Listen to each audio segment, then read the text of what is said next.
Hey folks, I am Ryan Goodman and you are listening to the Agriculture Proud podcast. Join the conversation and find all my content at agricultureproud.com. Hey folks, and welcome to episode 5 of the Agriculture Proud podcast. I'm your host, Ryan Goodman, coming at you on the road this week from the Tri-Cities, Washington area, working with a few ranchers in the Washington, Oregon area and attending some bull sales. And I tell you what, it's starting to look like spring. I look outside and the landscape is dotted with green, and we certainly not complaining about the warm weather during calving season for those ranchers in the area that are calving, but we do hope some moisture continues to come as we head into planting season. But on that note, I'd love to hear and see what it looks like in your area. So be sure to connect with me on social media. You can find me on Facebook as I Am Agriculture Proud. You can also find me on Twitter and Instagram as AgProudRyan. And as always, you can catch all my content and all those links at agricultureproud.com. Well, this week's episode is a little bit different. I've got an interview with somebody in the agriculture community who didn't necessarily grow up on a farm or a ranch. And I told you when I started, I wanted to bring you stories from the agricultural community, and I think this gal brings a unique perspective. I'm talking with Sarah Bohnenkamp from the Denver, Colorado area. She's a leadership coach, and I met her through the Beef Ambassador program with the American National CattleWomen a few years back, and she's currently helping me on a leadership program that I'm putting on in conjunction with the Montana Stockgrowers Association, where we're taking young ranchers, teaching them leadership skills and teaching them some of those communication skills that they need, but also teaching them some business management skills to help further them in their careers and help to give back to the community. So we're pretty excited about that. We'll talk a little bit about that. And also Sarah brings a unique perspective. She's helped a lot on communication and leadership and how to talk to others. And so a question I often get from folks like you, my listeners and readers, is how do I talk with family members or relatives or friends about hot topics that we may disagree on? How do I talk about that and preserve those relationships? So Sarah and I talk a little bit about that. She helps to answer that question and helps to give you some advice on how to handle that. And I think that you'll really enjoy that. So I'll kind of keep this intro short because we have a great conversation coming up.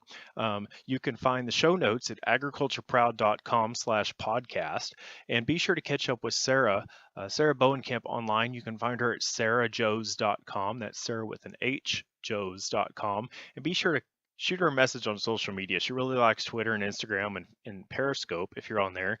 And you can find her as at the Mill Coach. That's at the Mill Coach. So I hope you enjoy that. And as always, catch that content in the show notes at agricultureproud.com/podcast. And I hope you enjoy this show with Sarah Bohnenkamp.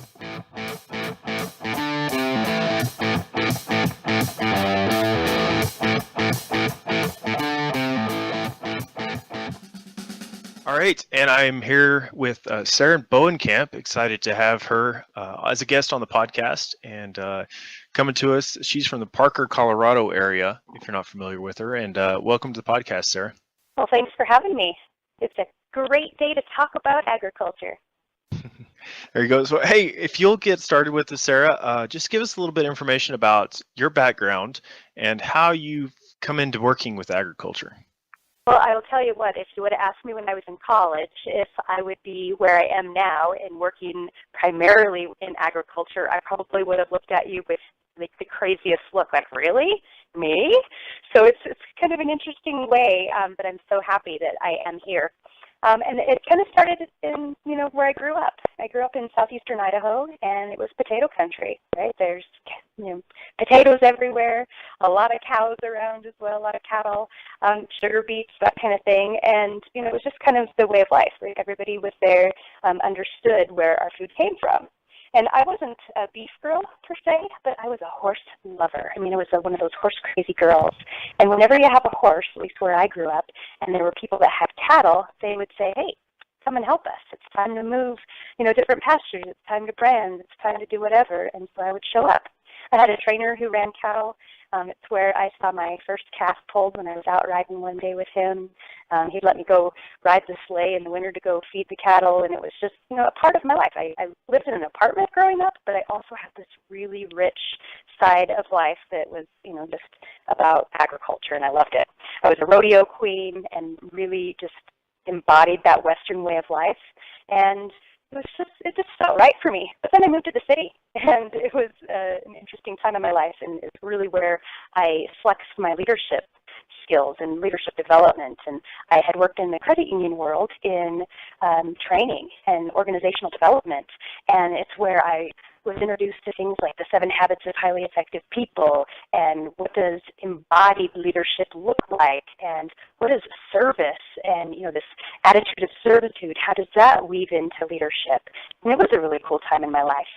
And then my husband, he decided, gosh, I'd love to move back home to Colorado. And when I was looking for jobs, I thought, well, of course I'm going to stay in training and leadership development. That's what I've done for 15 years. But when we moved here, there really wasn't anything that was exciting to me in that world. So I was looking for a job, and I found a job description describing program management work for the American National CattleWomen. And it was primarily working with young leaders in agriculture who were passionate about beef and wanted to tell their story. And so I thought, well, I don't know, I'm a horse person, but I really like to eat beef, and, I've spent some time around cattle and, the people of agriculture and that Western way of life, and I love it, so what the hell? So I decided to apply, and lo and behold, I got hired, and then just a few months passed, and I saw that there was a ton of opportunity. And eventually, CattleWomen asked me to be the executive director.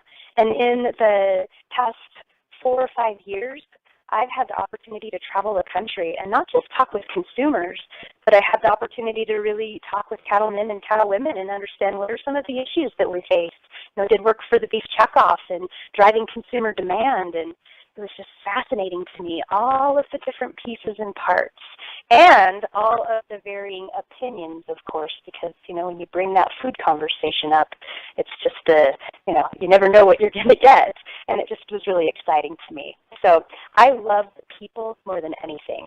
So I've, been in this world loving agriculture, but, it's not so much, the conversations or the technical stuff around the industry that I love the most, but it's the people. I mean, they get it. And I'll talk more about why I am working with millennials later in agriculture, because I think that they're pretty unique. Yeah, and that's quite the storied trip to Colorado there, and getting to work in agriculture, and something that's quite a different story than what a lot of people I work with. I guess I first met you at a beef ambassador contest when you were working with American National CattleWomen's, and I was like, whoa, that girl has a lot of energy. People always ask me, they're like, how many cups of coffee have you had today, Sarah? And it's like, you know what? I might have had a couple of cups, but at the end of the day, it's really easy to get jazzed when you like the people that you work with, you like the content that you're having to spend your energy and time around, and it's like, yeah, I'm all in. It's exciting. Now you work as a leadership coach, and I've been working with you on a couple of different projects, but one of your big things that you kind of use in working with agriculture, but you also do some training with horses, and that seems like a pretty unique opportunity. Absolutely. And one that came to me when I lived in Arizona. I was doing some work with an organization that was partnering with my credit union at the time, and it was all about embodied leadership. And they had a really cool program where they actually took us out into the desert with Land Rovers, and then basically had us drive up this big rock wall and do this other extreme driving kind of thing. And I was like, that was interesting experiential learning. And I said, yeah, but did you know that people are doing the same kind of thing with horses? And when they told me that, it was like my mind exploded. Because, again, I've always been this horse-crazy person, and I loved the people development side of life. And I was like, oh, my God, I can bring them together. How amazing. And so that day, I started doing research and found that there were people that were doing this work and doing it with some really big companies like Nike. And so I started down the path of learning about how does this work. And so the horses have a couple of really, really important things that they bring to the table. Right? Horses force us to be in the moment. And I think when you're talking about people and, leading and creating relationships, you can't be thinking about, that next meeting that you have to go into. You can't be thinking about that thing that happened yesterday and worrying about, what are the repercussions going to be of whatever went down. You have to be here, or the horse is going to call you out. Right? They're the world's best lie detectors or mirrors to say, hey, you're not being real. I need you to be here. I need you to get out of your head and into your body, into this present moment. And so it's a really fun way to, just bring people out of the boardroom and into the, into nature, into the arena, into the dirt, into the wind and everything, and say, you know what, let's get real for a minute and talk about what does leadership really look like. And the horses, I'll give you an example. We did a workshop on last Thursday, and we had a Mustang herd, which is really, really cool. And we turned them into the arena, and we just asked the leaders that were there to just do some observation, to slow down and just see what it is that they could see. Because we know that observation is a really, really powerful tool, and it tells us a lot, right? We don't need language a lot of the time to communicate. That nonverbal piece or that feel piece is really important. So we asked them to just feel and watch and see. And it was funny, we asked them after, just a few minutes of watching the herd kind of frolic around and just be, horses, who's the leader? And it was funny because 6 of the 8 people said that the leader was the one that was out in front. This horse that was out there, always being the one that was kind of leading the pack, if you would look at it that way. And it was really interesting. We said, what about the horse in the back? What's its job? What's it doing? What's lead mare's job, if you will? Like, oh, actually, she's not out in front. And the minute that we kind of made that connection of, wait a minute, leadership always isn't the one that's in the front. It was like the people are like, oh my gosh, why did I pick the horse in the front? That was so crazy. We know that leadership isn't about waving your hands. Hey, here, I've got the job title. I've got all this stuff. Come this direction. Follow me. Right? Good leaders, effective leaders, lead from the side or lead from the back and put pressure when they need to put pressure. They hang back when they need to hang back. But at the end of the day, their job, lead mare's job, who's always in the back kind of checking things out. You can see her ears flicking, always noticing what's happening. Her job is to keep people safe. And so it's just a really fun way to have a conversation that, people already inherently know, because I think leadership can be quite natural for a lot of people. We just kind of get our head and all of these other things in the way. And so the horses help us get to the meat of things really quickly. It's an experiential thing, so it's really, really sticky. People walk out of the arena and they're like, oh my gosh, I have this experience that's going to stick with me for the rest of my life. And it's also a whole heck of a lot of fun. You can just play in all different types of things, from herd dynamics to, the nonverbal communication to, what can you learn about being wild? For sure, Leadership can be wild. Yeah, we can you can learn all kinds of stuff from that, and that's neat that you're pulling people that aren't necessarily used to handling horses or being around them all the time. But that's still a topic that we in farms and ranches can relate to and learn from that situation. I know that you use that as an example in a program that I'm working with you this year, and we've taken 14 young ranchers from Montana, and see them as having great potential in our community and leaders in the future, and to be able to work with them and help to fine tune their skills has been pretty fun so far. Heck yeah. It's amazing, and I think this program is very unique because it's not just an event. Right. I see a lot of great leadership programs or events that have been, created, but it's, maybe one time a year. And I really love this type of program, brings this group together several times throughout the year, and that there's face-to-face aspects, there's virtual aspects, there's opportunities for people to go try on things and then come back and get some feedback around what's happened for them and how can they really identify what worked well. Plus, the people that are a part of it are quite diverse, right? They're not all just AgCom people, that have this idea that they want to go out and be big advocates. We've got feed yard folks. We've got cow-calf producers. We've got somebody who, has really got some interest in politics and, the whole, policy side of things. And so it's a really unique program, and I'm just pleased to be a part of it. Oh, for sure. And for our listeners that want to go look up, I'll include in the show notes here a link to the Montana Stockgrowers Leadership Series and can learn more about that. Definitely fun. Fun deal. Now, I wanted to ask you, Sarah, because your online handle, look you up on Twitter, is Mill Coach, and that's short for Millennials. So we hear a lot about Millennials, especially in consumer research in agriculture. But why choose to work with Millennials? Well, I like them. And I think they get a bad rap in a lot of different ways. It's funny when I talk about, what do I do when I meet somebody at the airport or if I'm having a conversation and I say, gosh, I'm a coach for Millennials. And you see this kind of pause and their face twists up and they're like, oh. why? Why would you do that? Or the response is, thank God, they need all of this help. It's like, actually, I don't see it like that at all. I see that they've got amazing talents. Right? They're just different. And I don't think that millennials, they're just like the Xers were or the boomers were in their time, right? We all just, things evolve and we have different ways of approaching things. And, they're the digital natives. They can come up with, answers to things just at the drop of the hat because they know how to use technology really well, right? They've got, opportunities to travel like none other. I have a friend who is a professor in California, and he did a kind of a base level survey to students at the beginning of the semester about how many of these millennials had traveled internationally. I don't remember what the specific percentage was, but it was upwards of 80%. And I think even just 10 or 15 years ago, you wouldn't have seen that.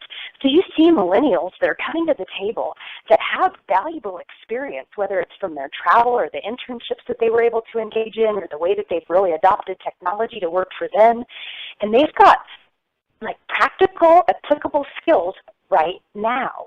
And I absolutely love that. Plus, every time I've had to work with a millennial group, it's just been something that flows for me, whether it's from the beef ambassadors or the employees that I worked with. Like when I worked in the credit union world, a lot of the staff were millennials. And so it's just something that I love, and I want to support them. And there's a whole hell of a lot of them out there in the world, obviously. And so, from a business point of view, that's smart business, right? Go where the need is. And I just know that the world needs a whole lot more love and leadership in the world, and these people are going to be the ones to change that and to bring more and to solve our problems, frankly. Yeah. Well, as a millennial myself, I appreciate hearing that. So. Nice. Yeah. So I'm up here to go to bat and say, no, we're gonna say no way to that kind of label, and we're gonna show people really what's up. Yeah, for sure. So as millennials in agriculture, and we're working with a group that's that's coming up in agriculture, and of course a lot of people that are on social media are millennials and talking about agriculture. And one of the questions that I get quite a bit is from millennials coming back to the ranch, and like you mentioned, they're innovative, they're using technology, and they're bringing those things back to do their job better. But I often get a question like when they go to close friends or family and talking about hot topics in our food, such as GMOs or farming methods or practices, antibiotics, whatever that may be. And they have difficulty having those conversations. It often gets heated. So I want to ask you, how do those folks best approach the conversation on a hot topic in a manner that's respectful of maintaining those relationships with family or friends? And isn't that like the ultimate question? It seems when I was traveling the country talking to people about beef, it's really easy to talk with somebody that doesn't agree with you and you know that you're never going to see them again, right? Or just the social media posts that may or may not be seen or something like that. But, when it's somebody that's close to you, there's a whole lot more oftentimes at stake. So there's a couple of things that I would offer. I think the first one is the idea that you have to move from the inside out, right? And you have to do kind of a gut check of why is it that you really want to engage, right? What's your intention? Right? You know that there's an opportunity, but why are you choosing to step up right now and have this conversation? Is your intention because you want to fight? Is the intention that you want to be passive aggressive? Is the intention that you truly want to seek to understand? Is it that you want to change their mind? What is it? Because you have to really begin from that. What is my intention? And if it's ego-driven, then you have to say, okay, probably not the time right now. I need to wait and get my head right to where it is truly about seeking to understand and to have an open conversation. So once you kind of have that gut check and you know your intention, then I think that next step is to really check for willingness. But you've got to call a spade and bring that elephant into the room because you know that it's a hot topic. You know that there's a disagreement or, we don't see eye to eye here. And so you have to just call it out and say, do you want to talk? And if you do want to talk, know that I'm not trying to change your mind, right? I think you have to start off with that. And I know that this one conversation probably isn't going to be the catalyst for change here, right? But what we do want to do is just create this nice space to talk. And at the end of the day, we're going to agree that we can disagree peacefully at the end of the day, and that's completely okay. Right? That you're not tied to the outcome of the conversation so much, but you're really more committed to the process, that you're going to be respectful throughout it, and that it's really just this open dialogue. So once you've kind of checked for that willingness and everybody's like, yep, let's do that, then I think it's really your opportunity to ask some deeper questions and make sure that you're not assuming that you know exactly where that person's coming from, right? How can you truly ask questions that are going to get to the reasons that they feel the way that they do and the emotions that go with it, right? How are they really feeling about this?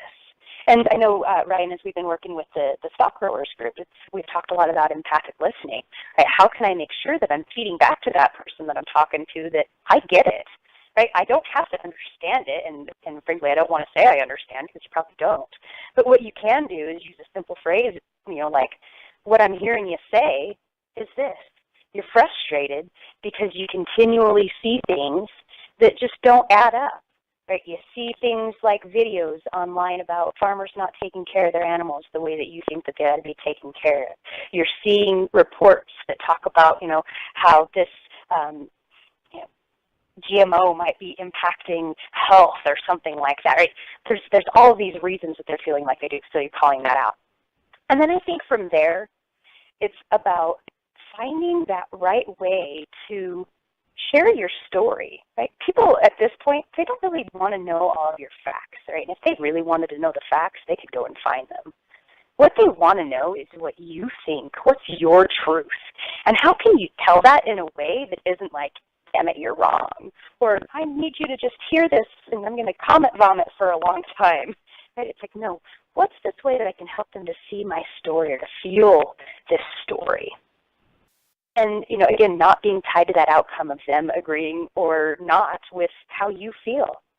Right? And then, from there, it's about checking for understanding. How does this sound? What does this mean to you? How does this land on you at the end of the day? And, knowing that you can choose your battles, that you don't have to engage in all food conversations. Right? I'll give you just a quick example on Twitter, because social media is an interesting place where sometimes people will often feel like they can talk about, or they might challenge you when they might not do it face-to-face.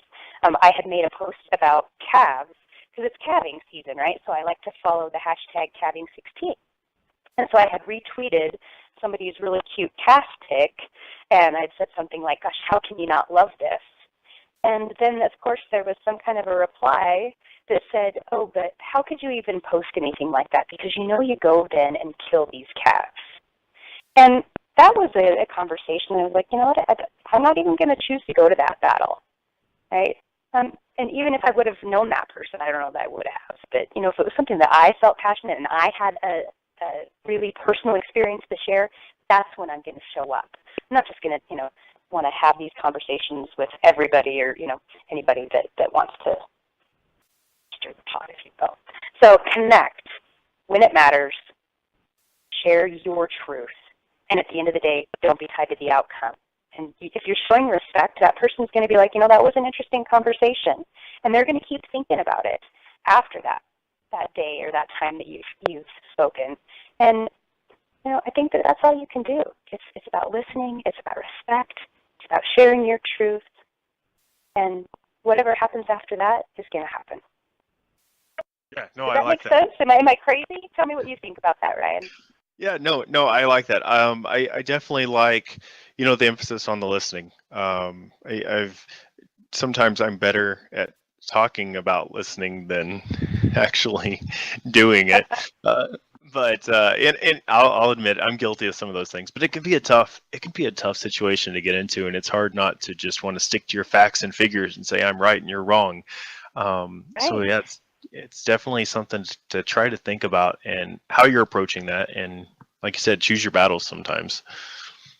Right. And even bring in some of the wisdom of the horses, right? They were talking about before, is making sure that you're really watching that person's nonverbal body language, right? As you're sharing, what are you noticing? What's your gut telling you about, how this is landing on them? How are you showing up to them, or, your body language? Are you staying open? Where are your arms? Instead of keeping them crossed, keep them down by your side. Or what is your face? Like, your face is amazing, right? Some people think that they're really great at masking how they're feeling, but I think that at the end of the day, I mean, people know how you're being. And I was having a conversation with an employee once. They're like, "Oh my God, Sarah, I'm getting the face." I was man, I thought I was doing a really good job of, keeping my face kind of blank or, like not catching on with how I was really feeling because I was kind of frustrated with that employee. It's like, no, actually, maybe you just need to be how you need to be, but just name it. Be like, yeah, I am kind of frustrated that, you feel this way, but, how can we move together, right? Yep, So, yep. Yeah, I know. Nonverbal. I've been around some leaders and worked with some leaders, and they don't always have very good poker face on what they're thinking about the situation. So, and I think that's okay, right? It's authentic. It's like who you are. Don't try to dance around it. Just call it what it is and deal with it. Yep, exactly. So I got one more question for you today. And so, what would be your top advice for millennials that are seeking to be stronger or to have stronger roles in our agriculture community today? Well, at the end of the day, I think it's about showing up.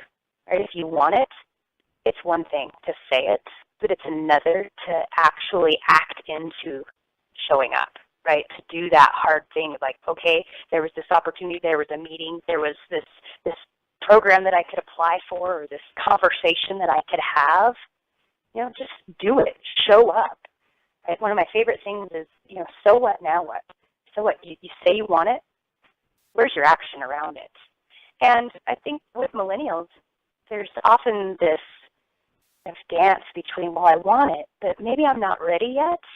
Maybe I need more education or more experience or just more of something. And to that, I would say, you're ready. You really are. So lean into some vulnerability because you know that there will be things that you don't know. That's the beauty, right? You're going to have opportunities to fill those gaps, if you will. And at the end of the day, if you're moving from your center, you're moving from your strengths, and you're showing up, and that's some pretty epic shit. You've got a program, it's featured on your website, and you've kind of done with it. It's called the Epic Shit Challenge, and encourage people to make that way to finding what they're best at, right? Absolutely, and about moving into action and saying that today's the day. Life is short. You're not guaranteed tomorrow, and you know that you were born with some amazing strengths, talents, passions, gifts, and so who are you to, wait on that? Who are you to withhold that from the world? Lean into it now and bring that thing that's going to be great for agriculture or, whatever it is that you're passionate about because, look around you. The world's kind of an interesting place, right? We've got, just look at politics right now and the candidates. Man, we need some leaders. We need leaders in a big, big way. So yeah, show up, use your strengths, do your epic shit. Exactly. So, well, I may not be the best of trainers, but I'm definitely doing what I can to share the message with peers and try to get some of those good leaders, people with great potential to come out and get involved. Like you said, to show up. So excited about that. Well, hey, I think we could go all day. You've got some great stories to share and some great advice, but in the interest of time, I guess we better wrap up this chance. Maybe we can catch up later again on a future episode as some questions come up. But before we go, where can people find you online? They can find me on the website. It's sarahjos.com. It's Sarah with an H, JOS.com. Where I love social media. So you can find me on Twitter at MillCoach, MILL Coach, and on Periscope. I love sharing, live stream content about leadership. So if you haven't checked out Periscope, today might be the day. Well, I certainly appreciate it, Sarah, and hope that you continue to go do great things and encourage people to find their epic shit. Awesome. Well, thanks for having me on, Ryan, and thank you for continuing to step up and be there and give people the opportunity to voice their opinions and move into leadership in a big way. I think that you're an excellent role model, and I just appreciate your friendship. Well, thank you. I appreciate it, and we'll hopefully carry on this conversation some other time. Would love it. Thank you. All right. Thanks, Sarah. Well, I hope you enjoyed that conversation with Sarah Bohnenkamp. I tell you what, she is a great gal. She's got some great advice to share, and she's a great leadership coach. I definitely enjoy working with her. And if you're looking for that, I encourage you to connect with her at sarahjoes.com or find her on social media at The Mill Coach. And you can find all those links and more in my previous episodes at agricultureproud.com/podcast. And until next time, I'm your host, Ryan Goodman with Agriculture Proud.